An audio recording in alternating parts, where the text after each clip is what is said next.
అందరికీ కనిపించే అంశాలు ఒకలా ఉంటాయి. వీటికి భిన్నంగా బయటకు రాని అంశాలెన్నో. ప్రతి ఒక్కరికే కాదు, ప్రతి ఇంటికి సంబంధించి బయటకు వచ్చేవి, బయటికి రానివి ఎన్నో అంశాలుంటాయి. అలాంటిది కోట్లాది మంది ప్రజల్ని ప్రభావితం చేసే కుటుంబాల్లో చోటు చేసుకునే పరిణామాలు సాధారణంగా బయటకు రావు. కొన్నిసార్లు అనూహ్య రీతిలో వెలుగు చూస్తూ ఉంటాయి. తాజాగా కల్వకుంట్ల కవిత కారణంగా గులాబీ కోటకు సంబంధించిన ఎన్నో రహస్యాలు వెలుగు చూస్తూ ఉన్నాయి. తెలంగాణ రాజకీయాల్లో ఇప్పుడు ఈ అంశం పెను సంచలనంగా మారింది. సొంత సోదరుడి మీద, మేనబావ మీద గడిచిన కొంతకాలంగా విరుచుకుపడుతున్న కవిత తాజాగా తెలంగాణ మండలిలో చేసిన ప్రసంగం, తన వాదనను వినిపించే క్రమంలో ఆమె కన్నీరు పెట్టిన వైనం చూసినప్పుడు ఇంటి ఆడపిల్లకు కేసీఆర్ అన్యాయం చేశారా అన్నది ఇప్పుడు ప్రశ్నగా మారింది. తనది ఆస్తుల పోరాటం కాదని, ఆత్మ గౌరవం కోసమే పోరాడుతున్నట్లుగా చెప్పిన కవిత తన వాదనను ప్రజలు నమ్మాల్సిందేనన్న విషయాన్ని భావోద్వేగంగా చెప్పిన వైనం మరింతగా ఆకర్షిస్తూ ఉంది. మా ఇలవెల్పు లక్ష్మీ నరసింహస్వామి మీద, మా ఇద్దరు పిల్లల మీద ప్రమాణం చేసి చెప్తున్నా అంటూ చెప్పిన విషయాలు ఇప్పుడు పెను సంచలనంగా మారాయి. గులాబీ కోటకు కొత్త గుబులు వేపేలా కవిత వ్యాఖ్యలు ఉన్నాయని చెప్పాలి. తెలంగాణ ఉద్యమ సమయంలో తాను ఎన్నో పోరాటాలు చేశానని, తెలంగాణ సాధించిన 2014లో వచ్చిన మొదటి బతుకమ్మ ఉత్సవాల నుంచే తనపై ఆంక్షలు మొదలైనట్లుగా చెప్పి సంచలనానికి తెరతీశారు. తనపై కక్ష కట్టి కుట్ర చేసి బయటకు పంపినట్లుగా ఆమె ఆరోపించారు. అవమాన భారంతో అన్ని బంధనాలు తెంచుకుని ఇంటి పార్టీ నుంచి బయటకు వచ్చినట్లుగా చెప్పిన ఆమె గులాబీ పార్టీ నుంచి తాను బయటకు రావటం సంతోషంగా ఉందని చెప్పి కొత్త సంచలనానికి తెరతీశారు.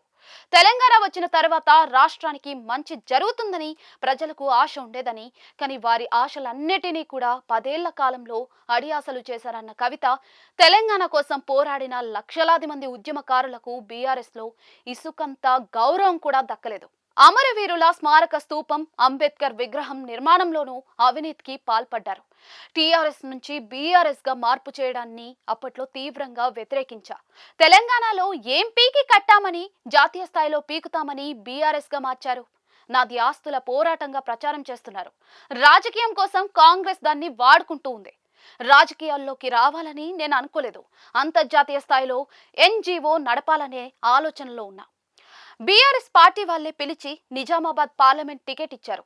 ఏ మహిళ అయినా పిల్లల్ని వదిలి రాజకీయాల్లోకి రావాలంటే ఆలోచన చేస్తుంది. నేను కూడా 4 నెలల పాటు నా జీవిత భాగస్వామితో చర్చించిన తర్వాతే నిర్ణయం తీసుకున్నా. నిజామాబాద్ ప్రజలతో ఉన్న సన్నిహిత సంబంధాలతోనే నాకు ఎంపీ టికెట్ ఇచ్చారు. ఫలితంగా అక్కడి మొత్తం ఎమ్మెల్యే స్థానాల్ని బీఆర్ఎస్ గెలుచుకుంది అంటూ తన గురించి చెప్పుకొచ్చారు. బీఆర్ఎస్ కు చెందిన కొందరు కొత్త నాయకులు, ఉద్యమంలో సంబంధం లేని వాళ్ళు సైతం తెలంగాణ ఉద్యమంలో నా పాత్ర ఏమిటని ప్రశ్నిస్తున్నారన్న కవిత అందుకు సంబంధించి కీలక అంశాల్ని బయటపెట్టారు. గల్లీలోనే కాదు, ఢిల్లీలోనూ ఉద్యమం చేశా. తెలంగాణ కోసం మాట్లాడాలని పిలిస్తే కుటుంబ సమేతంగా ఢిల్లీ వెళ్ళాం. 2 నెలల పాటు అక్కడ ఏ కాంగ్రెస్ నాయకుడు పలకరించలేదు, పట్టించుకోలేదు. అప్పుడు ఆస్కార్ ఫెర్నాండెస్ తో కేసీఆర్ కు సమావేశం ఏర్పాటు చేయించా.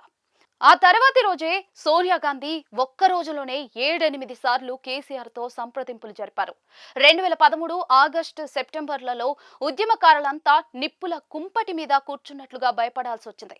ఆంధ్ర లాబీ కారణంగా తెలంగాణ ఏర్పాటు ఎక్కడ ఆగిపోతుందని అంతా భయపడ్డాం. పార్లమెంటు ఉభయ సభల్లో తెలంగాణ బిల్ పాస్ అయింది. ఇందులో నా పాత్ర ఎంతో ఉంది అంటూ తెలంగాణ సాధనలో తన పాత్రను వివరంగా చెప్పుకొచ్చారు కవిత. తెలంగాణ రాష్ట్రంలో నిజామాబాద్ ఎంపీగా ఎన్నికైన తాను సుదీర్ఘ కాలం పెండింగ్ లో ఉన్న పెద్దపల్లి నిజామాబాద్ రైల్వే లైన్ ను స్వల్ప వ్యవధిలోనే పూర్తి చేసిన విషయాన్ని గుర్తు చేశారు. జాగృతి పేరుతో 8 ఏళ్ల పాటు బతుకమ్మ ఉత్సవాల్ని నిర్వహించానని, తెలంగాణ ఏర్పడిన తర్వాత 2014లో మొదటి బతుకమ్మ ఉత్సవాల నుంచే ఆంక్షలు మొదలైనట్లుగా చెప్పి సంచలనంగా మారారు. అప్పటి టీఆర్ఎస్ కు చెందిన పత్రిక కానీ, ఛానల్ కానీ తనకు మద్దతు ఇవ్వలేదన్న కవిత, అయినా ధైర్యంగా ముందుకు వెళ్ళా. ఏ పార్టీ అయినా రాజ్యాంగ స్ఫూర్తితో పనిచేయాలి. బీఆర్ఎస్ లో ఆ స్ఫూర్తి లేదు. ఉద్యమ ద్రోహులకు బీఆర్ఎస్ రాజకీయ పునరావాస కేంద్రంగా మారింది. కేసీఆర్ పై కక్షతోనే నన్ను జైల్లో పెట్టారు. ఆ సమయంలో పార్టీ నాకు అండగా నిలవలేదు, వదిలేసింది. ఈడీ, సిబిఐలతో 3 ఏళ్లు నాకు నేనే పోరాడా. ఘోష్ కమిటీ విచారణ సందర్భంగా కేసీఆర్ ను ఎన్నో మాటలంటే ఒక్క బీఆర్ఎస్ నాయకుడు కూడా మాట్లాడలేదు.